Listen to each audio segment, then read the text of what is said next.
सहनावतु सहनौ भुनक्तु सह वीर्यं करवावहै तेजस्विनावतीतमस्तु मा विद्विषावहै।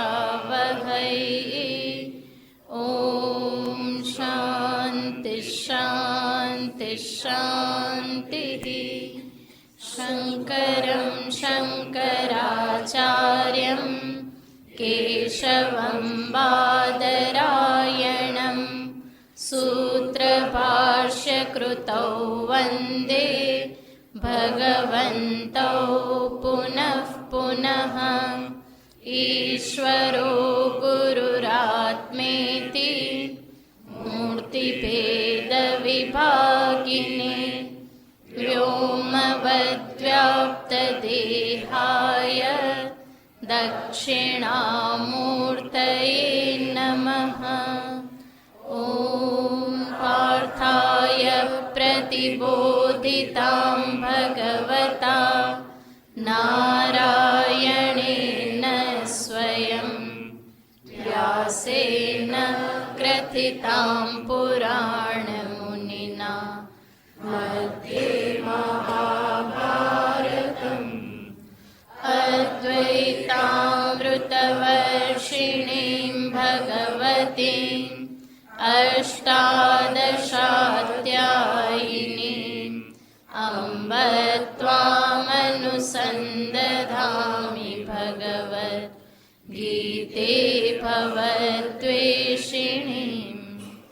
यं ब्रह्मा वरुणेन्द्ररुद्रमरुतः स्तुन्वन्ति दिव्यैस्तवैः वेदैः साङ्गपदक्रमोपनिषदैः गायन्ति यं सामगाः।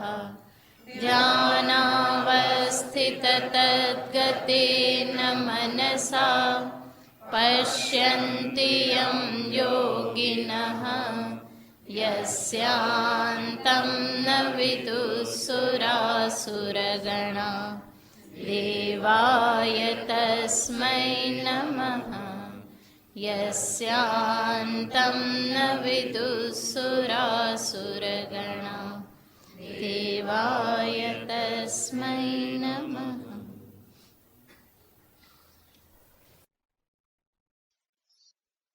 श्रीभगवानुवाच परं भूयः प्रवक्ष्यामि ज्ञानानां ज्ञानमुत्तमं यज्ज्ञात्वा मुनयः सर्वे परां सिद्धिमितो गताः। इदं ज्ञानमुपाश्रित्य मम साधर्म्यमागताः सर्गेऽपि नोपजायन्ते प्रलये न व्यथन्ति च।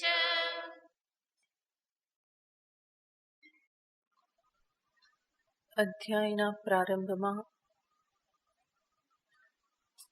ભગવાન શ્રી કૃષ્ણએ અર્જુનને ફરી જ્ઞાનોપદેશ કરવા માટેની પ્રતિજ્ઞા કરી અને સાથે સાથે જ્ઞાનથી પ્રાપ્ત થતા ફળને પણ દર્શાવ્યું. એ દ્વારા જ્ઞાનની પ્રશંસા કરી. ભગવાન શ્રી કૃષ્ણચંદ્ર ગીતાજીમાં વારંવાર જ્ઞાનના ફળનો નિર્દેશ કરે છે. જ્ઞાનથી શું લાભ થાય, અને આવું ફરી ફરીને એટલા માટે ભગવાન કહે છે કે જેથી કરીને એ સાંભળીને એને પ્રાપ્ત કરવાની અંતરમાં ઈચ્છા ઉત્પન્ન થાય. જ્ઞાનનો મહિમા સાંભળે, જ્ઞાનથી પ્રાપ્ત થતી એવી એક નિર્દ્વંદ્વ સ્વતંત્ર જીવન મુક્ત અવસ્થાના સંદર્ભમાં શ્રવણ કરે, તો આવી સ્થિતિ દરેક મનુષ્ય ઝંખે જ છે. એ બહારથી પ્રગટ કરે કે ન કરે, એ સ્વયં એ સમજે કે ના સમજે કે મારે આવું કંઈક જોઈએ છે, પણ હકીકતમાં એ એવું જ કંઈક ઝંખે છે. જીવનમાં પ્રાપ્ત થતી વિભિન્ન પરિસ્થિતિઓ, જીવનના ચડાવ ઉતાર, આ બધામાં સ્વસ્થ રહી અને શાનથી પસાર થવા કોણ નથી ઈચ્છતું? દરેક વ્યક્તિ આવું જીવન જીવવા ઈચ્છે જ છે. એના પ્રયત્નો એના માટે જ છે. જીવનમાં જે કંઈ પણ સામે આવે, હું આરામથી એને જીવી લઉં. પ્રત્યેક પરિસ્થિતિ મારા માટે એક ઉત્સવ બની રહે, એવું દરેક મનુષ્ય ઝંખે જ છે. અને એવું કેવી રીતે સંભવ બને? તો ભગવાન કહેશે કે આ જ્ઞાનથી સંભવ બને. સર્ગેપી નોપજાયંતે પ્રલયે ન વ્યથંતિ ચ.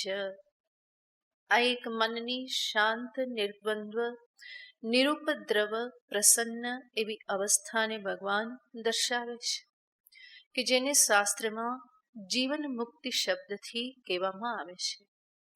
અને આ જીવન મુક્તિનું સુખ જે છે એ કંઈ વિલક્ષણ સુખ છે. અને હકીકતમાં મનુષ્ય આવા સુખને જ પામવા ઝંખે છે. એ જ જ્ઞાનનું ફળ છે.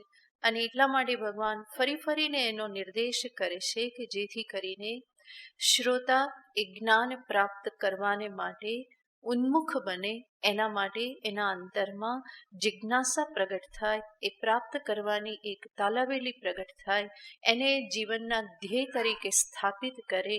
એટલા માટે ભગવાન ફરી ફરીને આ ફળનું કથન કરે છે.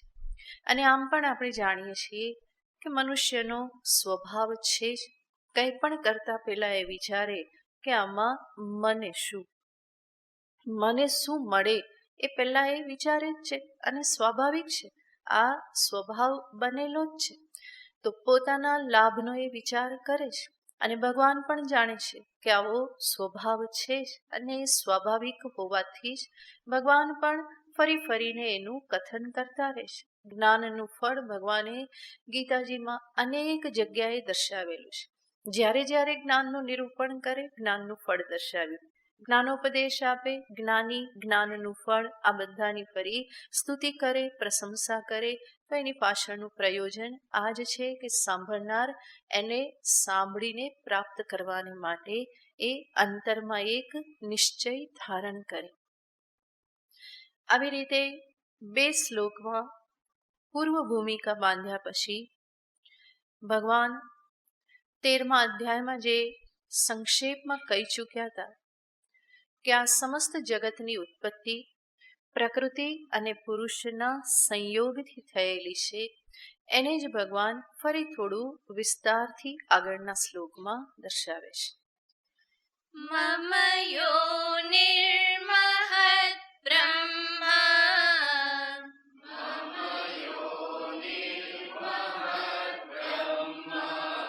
તસ્મિન ગર્ભં દધામ્યહં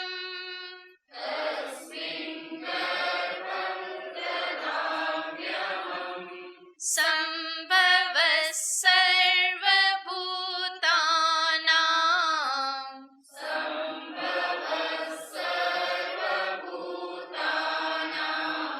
તતો ભવતિ ભારત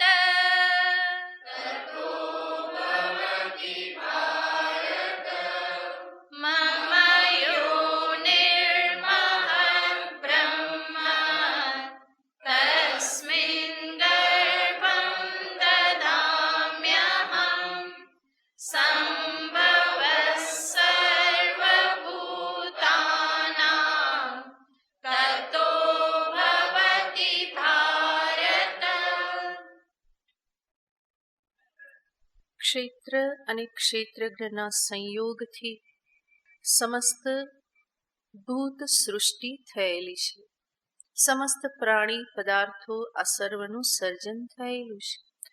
એ કેવી રીતે એને ભગવાન એક પ્રક્રિયાથી બતાવે છે. અને ભગવાન આપણા માટે જે જ્ઞાત એવી પ્રક્રિયા છે, ઉત્પત્તિની જન્મની જે પ્રક્રિયા આપણે જાણીએ છીએ, એ જ પ્રક્રિયાને સામે રાખી, એને જ નિદર્શન તરીકે રાખી અને ભગવાન સમસ્ત જગતની ઉત્પત્તિની વાત કરે છે. આપણે પ્રક્રિયા જાણીએ છીએ કે બાળકનો જન્મ માતા પિતાના સંયોગથી થાય છે. ભગવાન એ જ વસ્તુને સામે રાખી અને જગતની ઉત્પત્તિને અહીંયા દર્શાવે છે.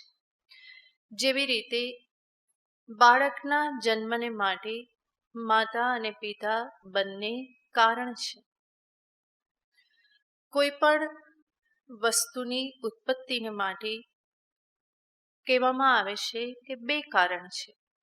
બે કારણ કયા? તો કે ઉપાદાન કારણ અને નિમિત્ત કારણ. આ બે કારણથી વસ્તુની ઉત્પત્તિ થાય છે. જેવી રીતે માટીમાંથી ઘડાની ઉત્પત્તિ થાય છે, તો માટી એ ઘડાનું ઉપાદાન કારણ કહેવાય, મટીરિયલ કોઝ. એમાંથી ઘડો ઉત્પન્ન થાય છે. પરંતુ માટીમાંથી ઘડો જાતે જાતે ઉત્પન્ન ના થઈ જાય. એક ઘડાની ઉત્પત્તિને માટે જેવી રીતે માટીની જરૂર છે, એવી જ રીતે કુંભારની કોઈ ચેતનની પણ આવશ્યકતા છે. તો કુંભારને નિમિત્ત કારણ કહેવાય, માટીને ઉપાદાન કારણ કહેવાય. એવી જ રીતે અહીંયા જોઈએ તો ભગવાન કહે છે પ્રકૃતિ અને પુરુષના સંયોગથી, ક્ષેત્ર અને ક્ષેત્રજ્ઞના સંયોગથી આ જગતનો જન્મ છે. ભૂત સૃષ્ટિ પૂરી ઉત્પન્ન થાય છે. તો એમાં પ્રકૃતિ જે છે એ ઉપાદાન કારણ છે અને પરમાત્મા ચેતન જે છે એ નિમિત્ત કારણ છે. સમસ્ત પંચભૂતાત્મક સૃષ્ટિની ઉત્પત્તિ આ પ્રમાણે ઉપાદાન કારણભૂત પ્રકૃતિ અને માયા અને નિમિત્ત કારણભૂત પરમાત્મા જે ચૈતન્ય સ્વરૂપ છે, એના થકી આ ઉત્પત્તિ સંભવ બને છે. ભગવાન કહે છે કે આ પ્રકૃતિ કે માયા જે છે એ જગત યોની છે, સમસ્ત જગતની ઉત્પત્તિનું કારણ છે. યોની શબ્દનો અર્થ થાય છે કારણ. અને આવી આ પ્રકૃતિ માયા એને ભગવાન અહીંયા કહેશે મમ યોનિહિ, એ મારી પ્રકૃતિ છે. જે પણ જગત કારણ પ્રકૃતિ જે છે એ કોની છે? તો કે મમ. ફરી ફરીને ભગવાન જ્યાં જ્યાં પ્રકૃતિની વાત આવે તો એની સાથે પોતાને રાખે છે. મમ માયા દુરત્યયા. અન્યત્ર ભગવાન ગીતાજીમાં જ કહે છે મમ માયા, મારી માયા. અહીંયા પણ કહે છે મમ યોની. અન્યત્ર ફરી કહે છે મયાધ્યક્ષેણ પ્રકૃતિ સૂયતે. મારી અધ્યક્ષતામાં પ્રકૃતિ આ બધું ઉત્પન્ન કરે છે. ફરી ફરીને ભગવાન જે આ કહે છે એનાથી વેદાંત સિદ્ધાંત સૂચિત થાય છે કે જેમાં પ્રકૃતિ કોઈ સ્વતંત્ર એન્ટિટી નથી, પરંતુ પ્રકૃતિ કે માયા એ પરમાત્મા બ્રહ્મને આશ્રિત છે. સાંખ્ય દર્શનમાં પ્રકૃતિને, માયાને કે પછી સાંખ્ય દર્શનમાં એને પ્રધાન શબ્દથી પણ કહેવામાં આવે છે. બધા શબ્દના અર્થ એક જ થાય છે. માયા, પ્રકૃતિ, પ્રધાન, અવ્યક્ત આ બધાના સમાન અર્થ થાય છે. તો સાંખ્ય દર્શનમાં માને છે કે પ્રકૃતિ સ્વતંત્ર છે, એને બીજા કોઈની આવશ્યકતા નથી. જ્યારે વેદાંત કહેશે કે પ્રકૃતિ સ્વતંત્ર નથી, એ બ્રહ્મને આશ્રિત છે, ઈશ્વરને આશ્રિત છે. અને એ શેનાથી સિદ્ધ થાય છે? સ્વયં ભગવાન શ્રી કૃષ્ણચંદ્રના આ વચનોથી સિદ્ધ થાય છે. મમ માયા, મારી માયા છે.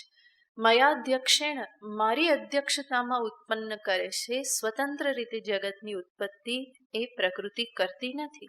અહીંયા પણ ભગવાન કહે છે મમ યોનિ મહદ બ્રહ્મ તસ્મિન ગર્ભમ દધામ્યહમ. મારી યોનિ શું છે કે મહદ બ્રહ્મ.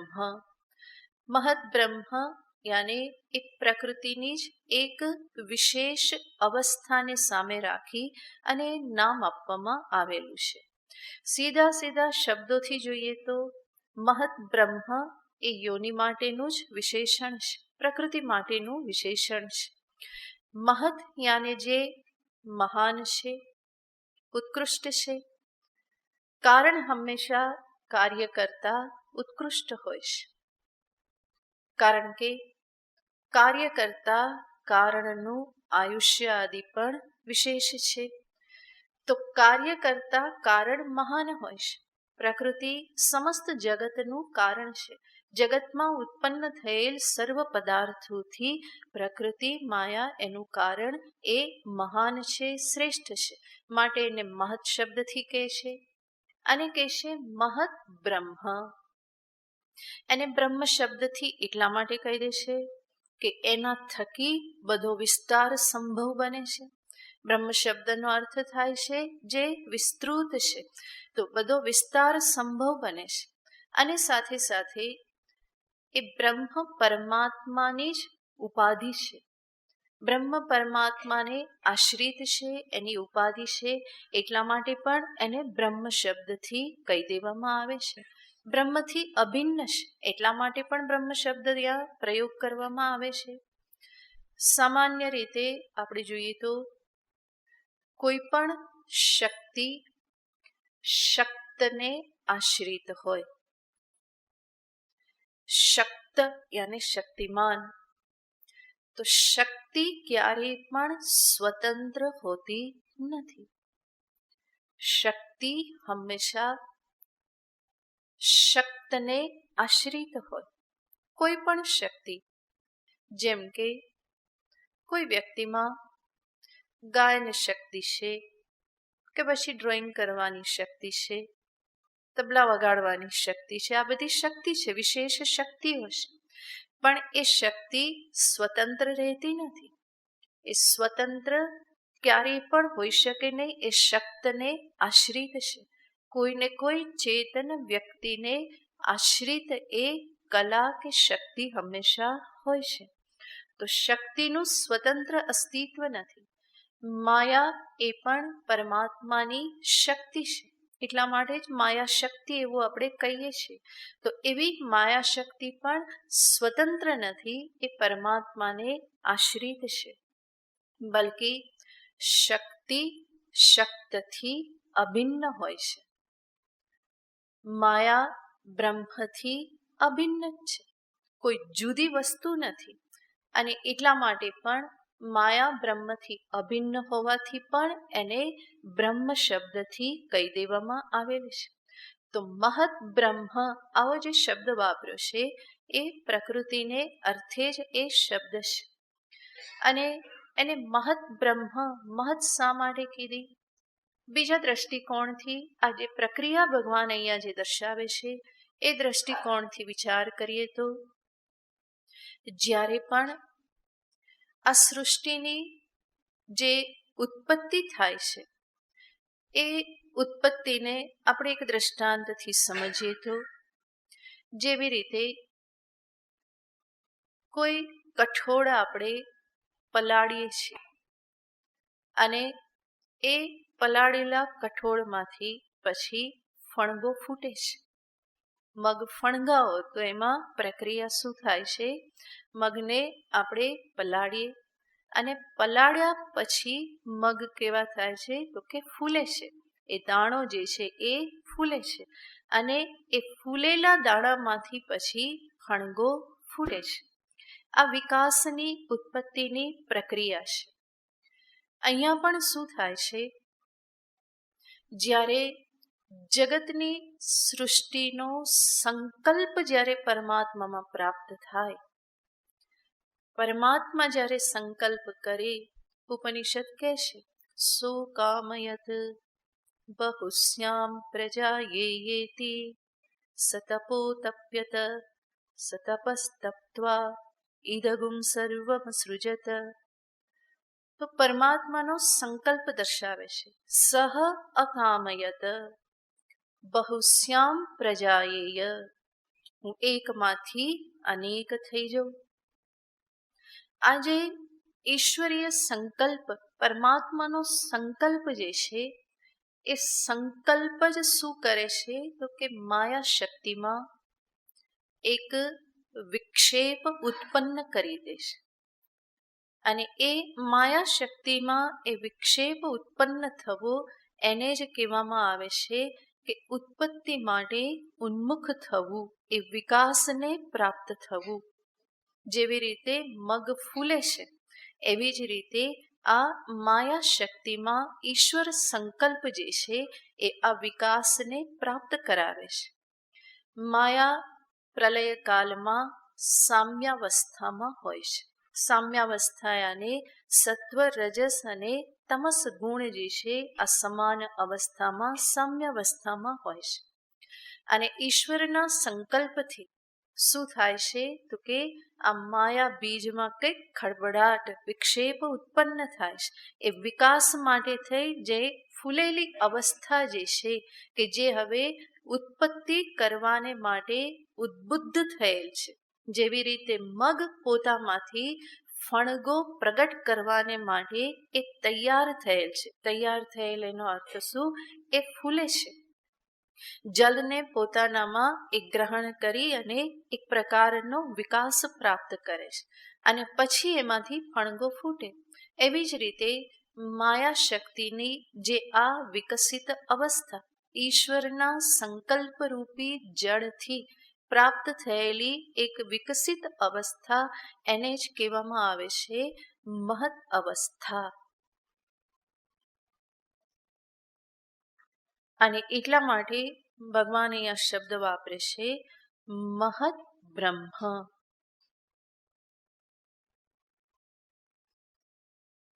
એવી માયા શક્તિની જે વિકસિત અવસ્થા, જેને ભગવાન અહીંયા મહત બ્રહ્મ શબ્દથી કહે છે, એના જ અનુસંધાનમાં ભગવાન કહે છે મારી આજે મહત બ્રહ્મરૂપ જે યોની, મમ યોનિ મહત બ્રહ્મ તસ્મિન ગર્ભમ દધામ્યહમ. ભગવાન કહે છે એ યોનિમાં હું ગર્ભાધાન કરું છું. ગર્ભમ અહમ દધામી, હું એમાં ગર્ભનું આધાન કરું છું. શરૂઆતમાં જોયું એમ ભગવાન આપણા માટે જે જાણીતી પ્રક્રિયા છે એને સામે રાખીને ભગવાન નિરૂપણ કરે છે. તો આ પ્રકૃતિ રૂપી યોનિમાં અહમ ગર્ભમ દધામી, ભગવાન સ્વમુખે જ બોલે છે કે હું એમાં ગર્ભાધાન કરું છું. પ્રકૃતિમાં ગર્ભાધાન કરવું એનો અર્થ શું? એનો અર્થ છે પ્રકૃતિની આ વિકસિત અવસ્થા જે છે એમાં ચૈતન્ય પરમાત્માનું પ્રતિબિંબ પડવું, આ જ છે ગર્ભનું આધાન. કે જેના પરિણામે પ્રકૃતિ સત્વ, રજસ, તમો ગુણથી એ વિકાસને પ્રાપ્ત થાય છે. એમાં આ સત્વ, રજસ, તમો ગુણ પૂર્ણ માત્રામાં પ્રગટ થઈ અને પછી આગળની પ્રક્રિયાને એ ચલાવે છે. તો ઈશ્વરનું પ્રકૃતિમાં ગર્ભાધાન એનો અર્થ છે ચૈતન્યનું પ્રકૃતિમાં પ્રતિબિંબ. પ્રકૃતિનું ચિચ્છાયાથી સંમિલિત થવું, એને જ કહેવામાં આવે છે ઈશ્વર દ્વારા પ્રકૃતિમાં થયેલું ગર્ભાધાન. અને ચૈતન્યનું પ્રતિબિંબ માયામાં પડતા એ ચૈતન્ય અને માયાના સંયોગથી આ સમસ્ત પંચમહાભૂત, સૂક્ષ્મ પંચમહાભૂત અને પંચમહાભૂતના સંયોગથી આ સમસ્ત ભૂત સૃષ્ટિ જે છે એની ઉત્પત્તિ થાય છે. વેદાંતમાં કોઈ ડાર્વિન સિદ્ધાંત માનવામાં આવતો નથી કે ધીમે ધીમે ધીમે ધીમે વિકાસ થયો અને પછી ધીમે ધીમે અંગો પ્રગટ થવા લાગ્યા. પહેલા તો પથ્થર જ હતા અને પછી ધીમે ધીમે વિકાસ થયા અને આપણા પૂર્વજો કોણ બધા? પૂછડિયારા દેવ બધા એ આપણા પૂર્વજો. અને પછી ધીમે ધીમે શું થયું? પૂંછડી કપાઈ ગઈ, જતી રહી, કારણ કે એનો કઈ ઉપયોગ નહીં રહ્યો અને એમાંથી શું બની ગયું? એ માનવ બની ગયા. એવો કોઈ સિદ્ધાંત વેદાંતમાં અપનાવવામાં આવતો નથી અને એમાં કોઈ લોજિક પણ દેખાતું નથી. આવી રીતે કોઈ વિકાસની પ્રક્રિયા, સૃષ્ટિની ઉત્પત્તિ માટે ઈશ્વરના શબ્દો સિવાય બીજું કોઈ પ્રમાણ હોઈ શકે નહીં, કારણ કે એ જ ઉત્પન્ન કરનાર છે. સૃષ્ટિની ઉત્પત્તિ એમના થકી થઈ છે. આવી સૃષ્ટિની ઉત્પત્તિ કોઈ માનવ તો કરી શકે નહીં. મનુષ્ય માટે સંભવ જ નથી આટલું સુવ્યવસ્થિત, આટલું મહાન સર્જન કરવું. જે કંઈ પણ સર્જન થયેલું છે એમાં એ કંઈક આગળ પાછળ બેડસેડ બધું કરીને કંઈક કરી શકે, પરંતુ પંચમહાભૂતની ઉત્પત્તિ કોઈ મનુષ્ય કરી શકે નહીં. એક જલનું બિંદુ કે પૃથ્વીમાં એક ધૂળનો એક કણ પણ મનુષ્ય ઉત્પન્ન કરી શકતો નથી. જે ઉત્પન્ન થયેલું છે એનો એ ઉપયોગ કરી શકે. માટી, પથ્થર, સિમેન્ટ, સળિયા આ બધાનો ઉપયોગ કરીને ઘર બનાવી શકે, પરંતુ એ સ્વયં માટીનું નિર્માણ ન કરી શકે, સ્વયં પૃથ્વીનું નિર્માણ ન કરી શકે, સ્વયં જલનું નિર્માણ ન કરી શકે. હા, એ જલનું નિર્માણ કરી શકે જ્યારે એ H2O બરાબર હોય, પણ એ H2O જે પણ ઓક્સિજન કે હાઇડ્રોજન છે એનું નિર્માણ તો એ કરી શકતો નથી. એ જે છે એનું સંયોજન કરી શકે, નવું કંઈ ઉત્પન્ન કરી શકતો નથી. તો જે પણ ઉત્પત્તિ થયેલી છે એ ઉત્પત્તિ ઈશ્વર દ્વારા જ થયેલી છે. અને આટલી સુવ્યવસ્થિત આ સૃષ્ટિ એ કોઈ એમનેમ ઉત્પન્ન ના થઈ જાય. કંઈ ધડાકો થયો, બિગ બેંગ થિયરી પણ જે કહેવામાં આવે એ પણ એમાંય કોઈ લોજિક નથી. ધડાકો થયો, સૂર્યથી એક ભાગ આ છૂટો પડ્યો ને પછી ઠંડો પડ્યો ને પછી એમાં બધા જીવો આવ્યા ને આ પણ એક પરિકલ્પના જેવું જ છે. તો એમાં પણ કોઈ લોજિક નથી. એ મનુષ્ય બુદ્ધિની સીમા ત્યાં એક આવી જાય છે, એનાથી આગળ એ વિચારી ના શકે. તો આટલું જે આ સુવ્યવસ્થિત સર્જન જે છે એ ઈશ્વર બુદ્ધિ સિવાય, કોઈ સર્વજ્ઞ સિવાય ક્યારેય પણ સંભવ નથી. પંચમહાભૂતની ઉત્પત્તિ, પંચમહાભૂતની ઉત્પત્તિ પૂર્વે એની સૂક્ષ્મ અવસ્થા, એ સૂક્ષ્મ અવસ્થામાંથી ઉત્પન્ન થયેલ સૂક્ષ્મ સૃષ્ટિ અને ઇન્દ્રિયો, મન, બુદ્ધિ, અંતઃકરણ, પ્રાણ આ બધી સૂક્ષ્મ સૃષ્ટિ છે. એને કોણે ઉત્પન્ન કરી? કોઈ માનવ ઉત્પન્ન નથી કરી શકતો, બલ્કે એ બધું જ કોના થકી થયેલું છે? ઈશ્વર થકી થયેલું છે. બલ્કે બાળકનો જન્મ થાય છે એ પણ એટલી એક અજાયબ ઘટના છે. 9 મહિનામાં તો બાળક તૈયાર થઈ જાય માના ગર્ભમાં, અને કેટલી બધી સિસ્ટમ અંદર તૈયાર થઈ જાય છે. અંદર કેટલું જ્ઞાન ભરેલું છે. એક વીર્યના બુંદ અને રક્તના સંયોગથી આ બધું થઈ જાય છે અને કેટલું જ્ઞાન અંદર ભરેલું છે અને કેટલું સુવ્યવસ્થિત બધો વિકાસ થાય છે. પ્રથમ માસ, દ્વિતીય માસ, તૃતીય માસમાં કેટલા મહિનામાં આવી રીતે એક સ્પષ્ટ રૂપે જે એક નિશ્ચિત થયેલું છે એવી રીતે વિકાસ થાય છે.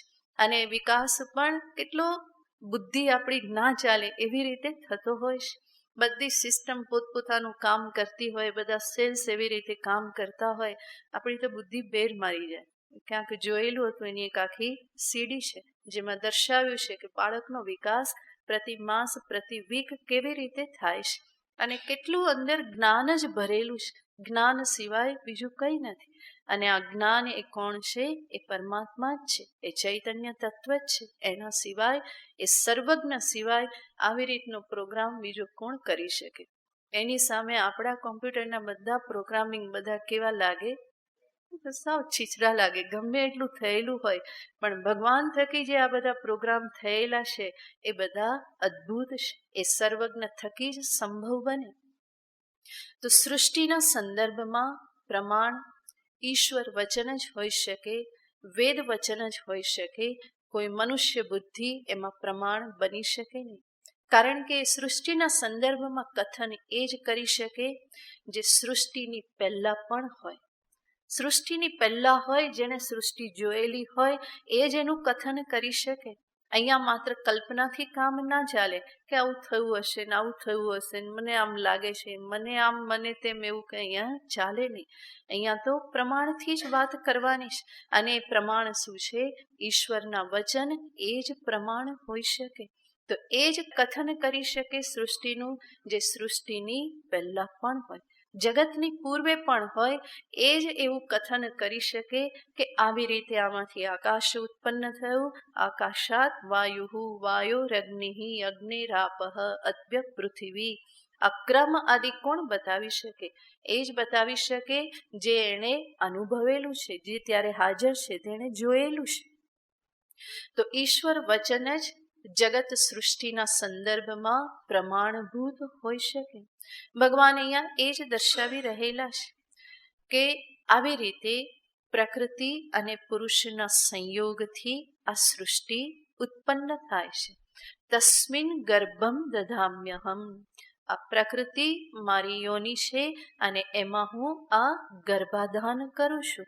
ચૈતન્યનું પ્રતિબિંબ એમાં પડવું, માયામાં ચૈતન્યનું પ્રતિબિંબ પડવું, એ જ છે માયામાં થયેલું ઈશ્વર દ્વારા ગર્ભાધાન. અને એવી માયાશક્તિ, ચૈતન્ય પ્રતિબિંબ સંમિલિત માયાશક્તિમાંથી જ સર્વપ્રથમ કહેશે બ્રહ્માજીની હિરણ્ય ગર્ભની ઉત્પત્તિ થઈ. અને પ્રથમ શરીરી કહેવામાં આવે છે, પ્રથમ જે સર્વપ્રથમ જેનો જન્મ થયો. અને એ જ હિરણ્ય ગર્ભથી પછી સ્થૂલ સૃષ્ટિ, અન્ય સર્વ જીવોની સૃષ્ટિ, આ બધું આગળ આખો સૃષ્ટિનો વિસ્તાર થયો. તો ભગવાન અહીંયા દર્શાવે છે કે તસ્મિન ગર્ભમ દધામ્યહમ. અને ત્યારે તતઃ સર્વભૂતાનામ સંભવ ભવતી. હે ભારત, હે અર્જુન, હે ભારત. તતઃ યાને તસ્માત, યા તો ત્યાર પછી. તતઃ યાને ત્યાર પછી એવો પણ અર્થ લઈ શકાય. અને તતઃ યાને તસ્માત, તસ્માત યાને એ માયાશક્તિ અને ચૈતન્યનો સંયોગ થતા તેમાંથી. સમસ્ત સર્વભૂતાનામ સંભવ, સર્વભૂતોનો સંભવ યાને જન્મ, ઉત્પત્તિ, ત્યાર પછી ભવતી, ત્યાર પછી થાય છે. હે ભારત. જે વસ્તુ ભગવાને અહીંયા કહી એને જ ભગવાન આગળના શ્લોકમાં ફરી દોહરાવી દેશે. સર્વયોનિષુ કૌન્તેય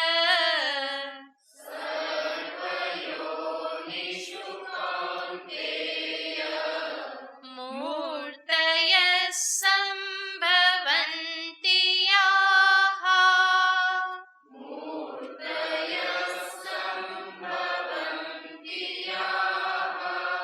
તાસાં બ્રહ્મ મહદ્યોનિઃ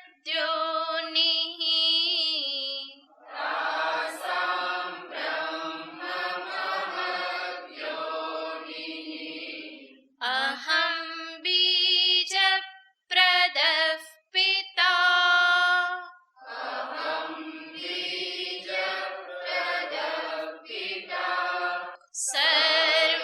સર્વયોનિષુ કૌન્તેય મૂર્તય સંભવન્તિ યાઃ તાસાં બ્રહ્મ મહદ્યોનિઃ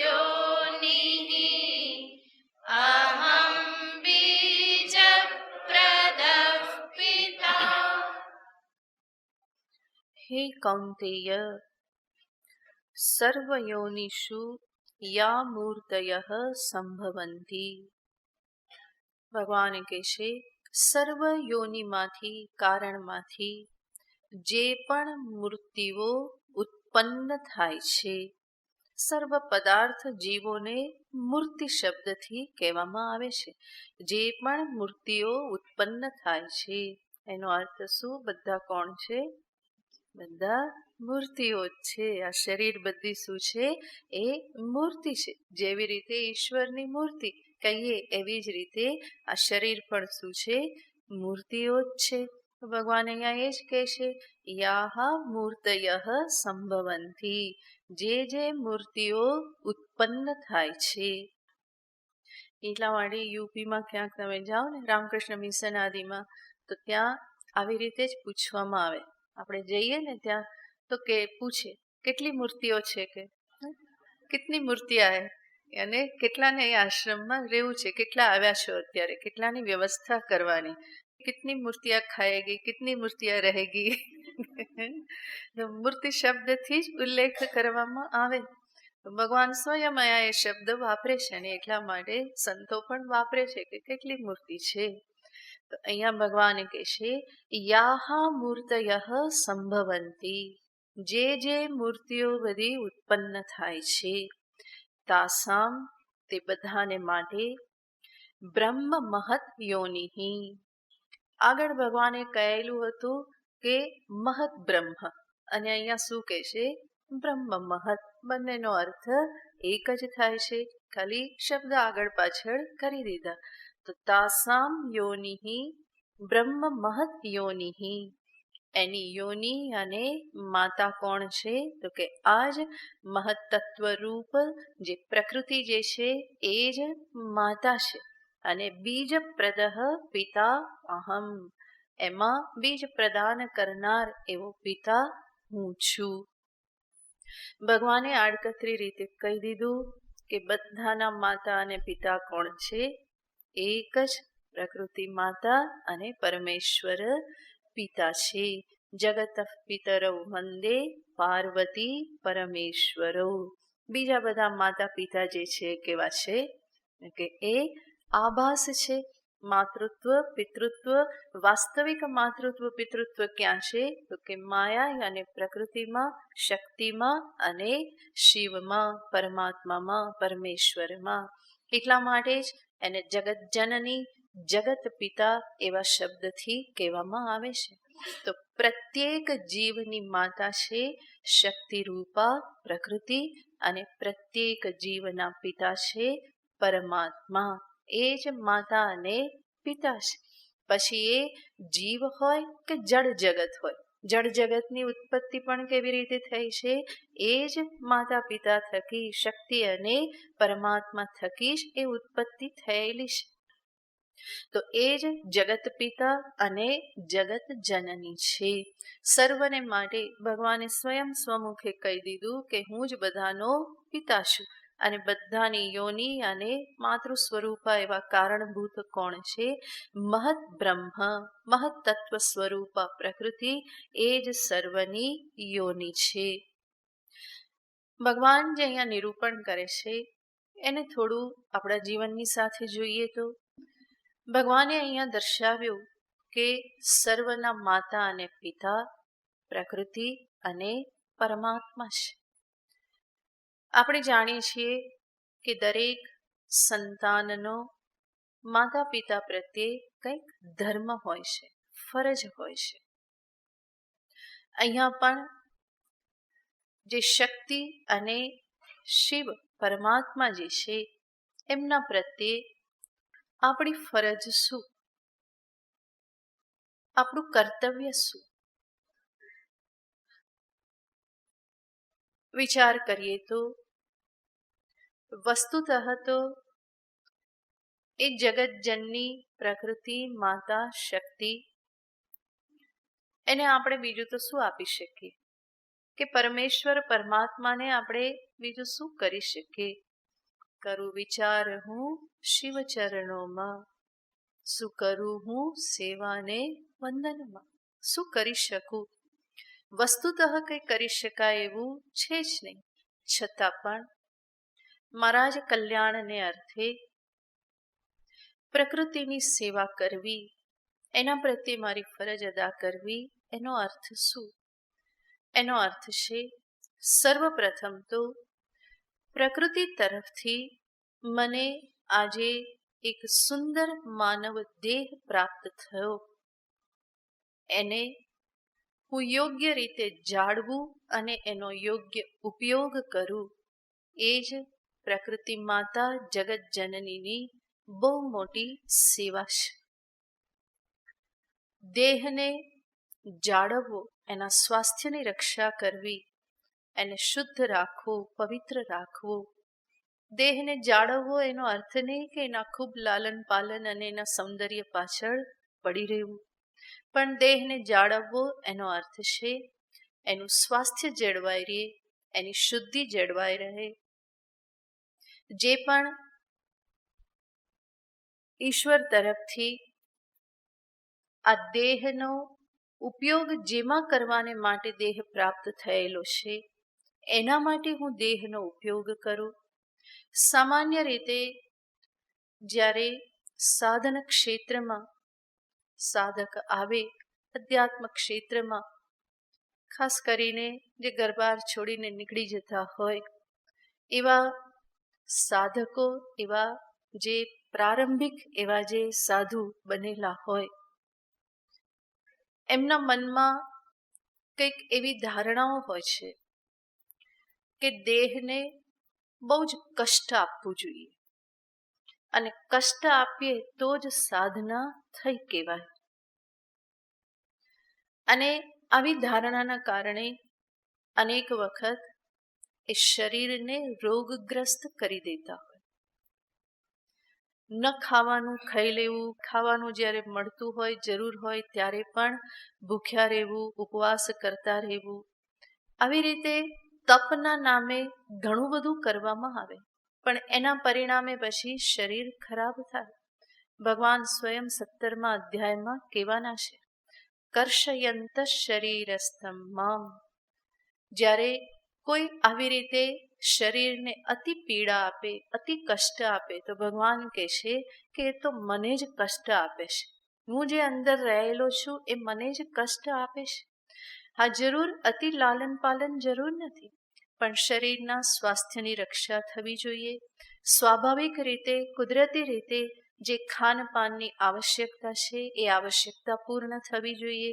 માત્ર ઇન્દ્રિય સુખને માટે આપણે ના કરી, ભોજન જરૂર શરીરને પ્રદાન કરવાનું છે, જરૂર જીભના ચટાકા પૂર્ણ કરવા માટે નહીં, પરંતુ શરીર સ્વસ્થ રહે, એ શરીર થકી હું ફરી સાધના કરી શકું, ઉપાસના કરી શકું, મને એ બળ પ્રાપ્ત થાય, એટલા માટે પણ મારે ભોજન કરવાનું છે. શરીર સ્વસ્થ રહે એટલા માટે કેટલુંક એને જે આવશ્યક છે, કસરત કરો, પ્રાણાયામ કરો. ગઈકાલે યોગ દિવસ હતો ને, કેટલા બધા એ કર્યું ને, તો એ જીવનમાં આવશ્યક છે શરીરની સ્વાસ્થ્યની જાળવણીને માટે. કારણ કે શરીર સ્વસ્થ હશે તો આગળ બધું થશે. શરીર સ્વસ્થ નહીં હોય તો આમાંનું કોઈ ચિંતન નહીં થાય, કોઈ પ્રકારની સાધના નહીં થાય.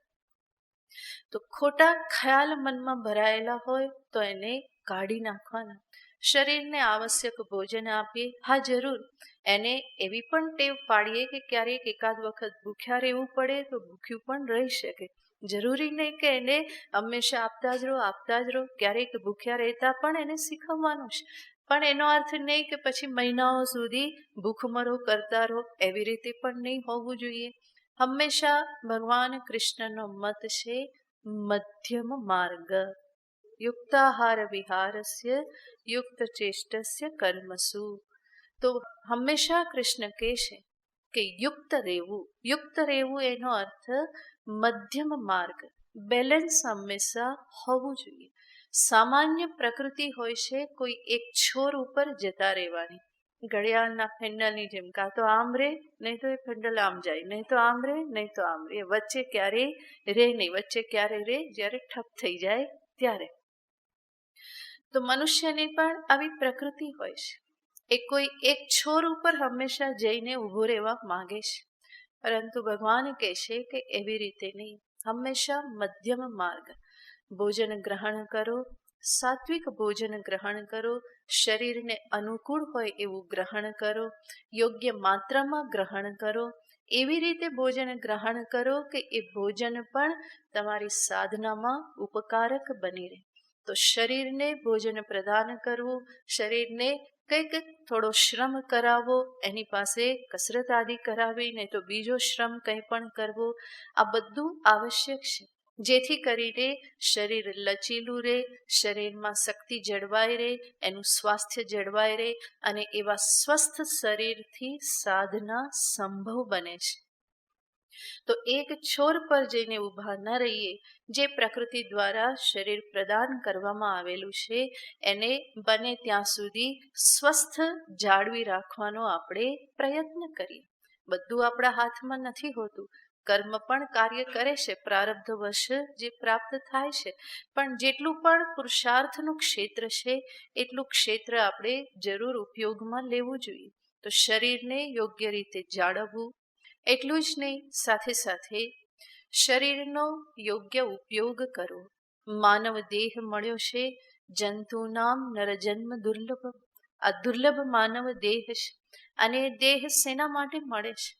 ઉપનિષદ સ્વયં કહે છે કે આ દેહ ધારણ જે કરેલો છે એને છોડતા પહેલા જે તત્વને જાણી લેશે એ જ સાચો મનુષ્ય છે, સાચો બ્રાહ્મણ છે. અને સત્યને જાણ્યા પહેલા જે આ દેહ છોડીને જતો રહેશે કે છે એ તો કૃપણ છે, કંજૂસ છે, એણે શરીરનો ઉપયોગ જ નહીં કર્યો. એતદાત્માનમ અવિદિત્વા, યાજ્ઞવલ્ક્ય ગાર્ગીને કહે છે ઉપનિષદમાં, એતદાત્માનમ અવિદિત્વા અસ્માત લોકાત પ્રૈતિ ગાર્ગી સકૃપણઃ. હે ગાર્ગી, આ આત્મતત્વને જાણ્યા વગર જે આ માનવ જીવન ખતમ કરી નાખે છે, જતો રહેશે, આવો દેહ જે છોડી દેશે, યાને જીવતે જીવ જે જાણી લેતો નથી, સકૃપણઃ. એતદાત્માનમ વિદિત્વા અસ્માત લોકાત પ્રૈતિ, હે ગાર્ગી સબ્રાહ્મણઃ. એ સાચો બ્રાહ્મણ છે જે આત્મજ્ઞાન પ્રાપ્ત કરી લેશે. તો દેહ એના માટે છે. ભગવાનનું ભજન કરો, ભક્તિ કરો, કર્મયોગ કરો, જ્ઞાન શ્રવણ કરો, મનન કરો, નિધિધ્યાસન કરો, બીજા બધા જ વ્યવહાર કર્તવ્ય જેવી રીતે નિભાવીએ છીએ એવી રીતે આ પણ એક મહાન કર્તવ્ય છે. એ કર્તવ્ય પણ જતા પહેલા પૂરું કરવાનું છે. જેમ બીજા બધા કર્તવ્ય આપણે વિચારીએ છીએ કે હું જઉં એ પહેલા બધું પૂરું કરી લઉં, બધું બરાબર કરી લઉં, કેટલા બધા કર્તવ્ય આપણે નિભાવી લઈએ છીએ. જ્યારે જવાની તૈયારી છે એવું લાગે તો વિલપલ બનાવી દઈએ, બાળકોને બધી વહેંચણી કરી દઈએ, શાંતિથી બધા રહે, મારા ગયા પછી કોઈ ઝઘડો ના કરે, આ બધો વિચાર કરી અને એ બધા કર્તવ્ય પૂરા કરી દઈએ છીએ. અને સંતાનો પણ છેલ્લે પૂછે કે પપ્પા બીજી કઈ ઈચ્છા છે? અને એ ઈચ્છા હોય તો એ સંતાનો એ પણ પૂરી કરી દે છે. તો જેવી રીતે જતા પહેલા આ બધું પૂરું કરીએ છીએ, બધા કર્તવ્યો આપણે નિભાવી લઈએ છીએ. શાસ્ત્ર કહેશે એ બધા કર્તવ્યની સાથે આ પણ કર્તવ્ય છે. જતા પહેલા આ પણ પૂરું કરવાનું છે. બીજું બધું પૂરું કર્યું અને આ પૂરું ના કર્યું તો શું થશે? ફરી આવતા જન્મમાં એ બધું ઘૂંટવું પડશે. ફરી પાછા એ બધા કર્તવ્યો ફરી કરવા પડશે. ફરી જો મુખ્ય કર્તવ્ય ન કર્યું તો ફરી એ બધું ફરી પાછું ચાલુ થવાનું જ છે. પણ આ બધા કર્તવ્યો નિભાવ્યા એમાંથી જે મેળવવાનું છે મનની શુદ્ધિ, મનની એકાગ્રતા, નિર્મલતા અને અંતે અવિદ્યાની નિવૃત્તિ કરી, તો આ પરમ કર્તવ્ય જો નિભાવ્યું તો પછી બીજા કોઈ કર્તવ્ય આગળ જતા નિભાવવાના રહેતા નથી. બધું ત્યાં સમાપ્ત થાય છે.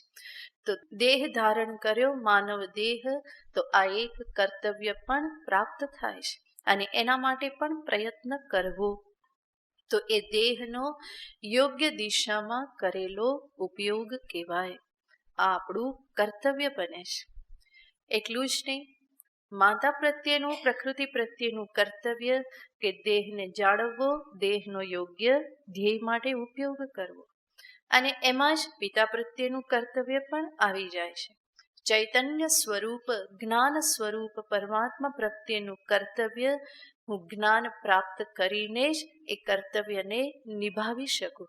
તો જ્ઞાનાર્જન કરવું, આત્મ સ્વરૂપને યોગ્ય રીતે એને બરાબર પીછાની લેવું અને એના માટે જે પણ કરવું જરૂરી છે એ બધું કરવા માટે તૈયાર રહું. અંતરને નિર્મલ કરવું, અમાનિત્વાદી આ બધા ગુણોને જીવનમાં ધારણ કરવા, આ મારી ફરજ છે, આ કર્તવ્ય છે. ભગવાને જન્મ વખતે જેવું મન આપ્યું હતું, નિર્મલ મન, એવું જ મન આ બધા ગુણો ધારણ કરી સાધના કરી અને હું પ્રાપ્ત કરું.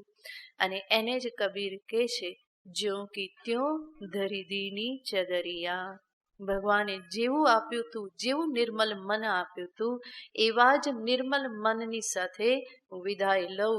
એવું જ નિર્મલ મન હું પરમાત્મા ચરણમાં વિલીન કરી દઉં. તો એ પરમાત્મા પ્રત્યેની મારી સાચી ફરજ જે છે એ મેં નિભાવી કહેવાય. એટલું જ નહીં, એક માનવ તરીકે પ્રકૃતિ પ્રત્યેનું કર્તવ્ય, યાને જે કંઈ પણ આ સૃષ્ટિ જે છે એ સૃષ્ટિમાં જે સુંદરતા છે, જે સંવાદિતતા છે, એને પણ હું જાળવી રાખવાને માટે હંમેશા સજાગ રહું. વૃદ્ધિ કરી શકું તો બહુ સરસ છે, વૃદ્ધિ ના કરી શકું તો કમસે કમ એને હું ખરાબ તો ના કરું. એની સંવાદિતામાં હું કોઈ પણ વિક્ષેપ ઉત્પન્ન ના કરું, ખળબળાટ ના મચાવું. એવી રીતે હું મારું જીવન જીવું, એવી રીતે જીવન નિર્વાહ કરું કે આ જગતમાં મારા રહેવાના કારણે કોઈ વિક્ષેપ કે ખળબળાટ ઉત્પન્ન ના થાય. એની સંવાદિતા, એની છંદોમયતા જે છે એ મારા કારણે ક્યારેય પણ વિક્ષિપ્ત ન થાય. એની જે સુંદરતા જે છે એ મારા કારણે ખરાબ ન થાય. હું ગંદકી ન ફેલાવું, એને સ્વચ્છ રાખું અને સ્વચ્છ કરું. આ બધું પણ શું છે? પ્રકૃતિ માતાની સેવા છે. સ્વચ્છ ભારત અભિયાન એ પણ શું છે કે પ્રકૃતિની સેવા છે. મારી આજુબાજુનું જગત હું સ્વચ્છ રાખું એ પણ મારી ફરજ છે. તો પ્રકૃતિ માતા પ્રત્યેની આ ફરજ, પરમાત્મા રૂપી પિતા પ્રત્યેની ફરજ, એને હું જો સામે રાખીને જીવન જીવું તો મારું જીવન પણ સુંદર બની રહે અને અંતે હું એ જ માતા પિતાની ગોદમાં વિલીન થઈ જાઉં. જ્યાંથી પ્રગટ થયા ત્યાં જ ફરી પાછું એકાકાર થઈ જવું. ત્યાં સુધીનું જે કર્તવ્ય હું નિભાવું એ પરમ કર્તવ્યની સમાપ્તિ ત્યારે જ થાય છે. ત્યાં સુધી મારું કર્તવ્ય બને છે. તો ભગવાન અહીંયા કહે છે કે આ જ યોનિ છે અને હું જ બીજ પ્રદ પિતા, હું આ પ્રમાણે પિતા છું. તો જગત જનની, જગત પિતા એ જ પ્રકૃતિ, શક્તિ અને પરમાત્મા છે, જેને હંમેશા યાદ રાખી એના પ્રત્યે અહોભાવ પ્રગટ કરતા રહેવું, નમ્ર બની રહેવું, એક કૃતજ્ઞતા પ્રગટ કરતી રહેવી કે ઈશ્વરે આવું સુંદર શરીર આપ્યું, મન, ઇન્દ્રિયો, પ્રાણ આ બધું પ્રદાન કર્યું. તો એ શિવ શક્તિ પ્રત્યે હંમેશા એક કૃતજ્ઞતા અંતરમાંથી પ્રગટ કરતા રહેવું, એ પણ એક પ્રકારે ઈશ્વર પ્રત્યેની ફરજ નિભાવી કહેવાય. ત્યાં ક્યાંય હું મારા અહમને વચ્ચે ના આવવા દઉં કે આ તો મેં કર્યું, આ તો મારા થકી થયું, હું ના હોત તો આવું તો સંભવ ના બનત, એવું ક્યારેય ભૂલથી પણ વિચાર કરો નહીં. અને ભૂલથી વિચાર આવી જાય તો શાંતમ પાપમ કરી લેવું તરત જ, કારણ કે એ આપણા થકી થતું જ નથી. એ ઈશ્વરીય બધી યોજના છે, ઈશ્વરીય જ્ઞાન છે, ઈશ્વરીય એ બધી જ પહેલેથી નક્કી કરવામાં આવેલી પ્રક્રિયાઓ છે. અને એમાં કંઈક એવું થયું કે હું માનવ બની ગયો, બરાબર. અને એ શું કહેવાય તો કે પેલી કહેવત કે ને કે બગાસું આવ્યું ને પતાસું પડ્યું મુખમાં, એના જેવું છે. આપણે માનવ બનવા માટે શું કર્યું હતું? પણ માનવ શરીર પ્રાપ્ત થઈ ગયું છે, થઈ ગઈ છે આવી દુર્લભ વસ્તુ પ્રાપ્ત, તો એનો યોગ્ય ઉપયોગ કરીએ એ જ આપણી ઈશ્વર પ્રત્યેની મહાન ફરજ છે. તો માતા પિતા પ્રત્યેની આ ફરજને હંમેશા યાદ રાખવી.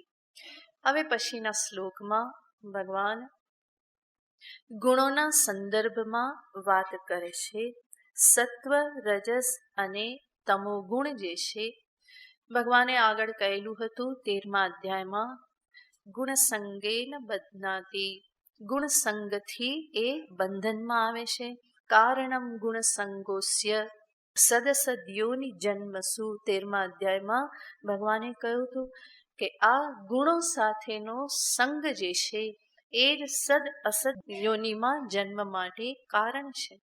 તો કેવી રીતે એ બધા ગુણો પોતાનું કાર્ય કરે છે, એ ગુણોનું લક્ષણ શું છે, કયા ગુણમાં છું, સાત્વિક અવસ્થામાં છું, રાજસિક અવસ્થામાં છું, એ હું કેવી રીતે જાણી શકું, અને આ બધા ગુણો કેવી રીતે મને જીવનમાં બંધન ઉત્પન્ન કરે છે, એ બંધનરૂપ ક્યારે બને છે, એ બધાનું નિરૂપણ હવે પછી ભગવાન પ્રારંભ કરે છે, જેને પછી જોઈશું.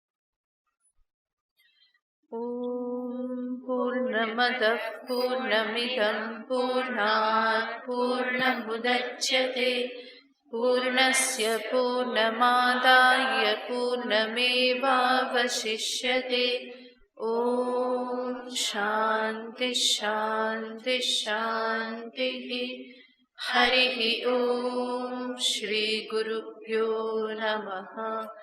હરિ ઓમ.